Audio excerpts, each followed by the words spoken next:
ত্রয়োদশ জাতীয় সংসদ নির্বাচন সামনে রেখে যখন সারা দেশে প্রচারণা তুঙ্গে, তখনও নির্বাচনী মাঠে অনুপস্থিত শরীফ ওসমান হাদি। গত ডিসেম্বরের এক জুমার নামাজ শেষে নির্বাচনী প্রচারণায় বেরিয়ে আর ফিরে আসেননি তিনি। সততার সঙ্গে রাজনীতি করতে গিয়ে দুর্বৃত্তদের হাতে নিহত হন শরীফ ওসমান হাদি। ১.৫ মাস পেরিয়ে গেলেও তার হত্যার বিচার না হওয়ায় ক্ষোভ ও হতাশা কাটেনি ভক্ত সমর্থকদের। হাদি হত্যার মামলার মূল আসামি ফয়সাল করিম মাসুদ ও পরিকল্পনায় জড়িতরা এখনও ধরাছোঁয়ার বাইরে থাকায় বিচার প্রত্যাশীদের অসন্তোষ বাড়ছে। তবে তদন্তে থেমে নেই আইন শৃঙ্খলা বাহিনী।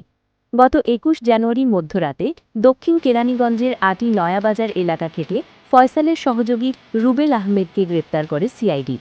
পরে ২ দফায় মোট ৯ দিনের রিমান্ডে জিজ্ঞাসাবাদে তিনি হত্যাকাণ্ডে নিজের সম্পৃক্ততার কথা স্বীকার করেন।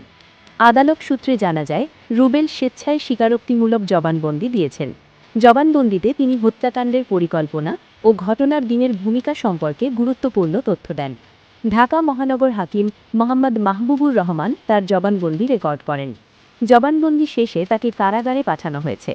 এদিকে মামলার বাকি আসামিদের গ্রেপ্তারের অভিযান অব্যাহত রয়েছে।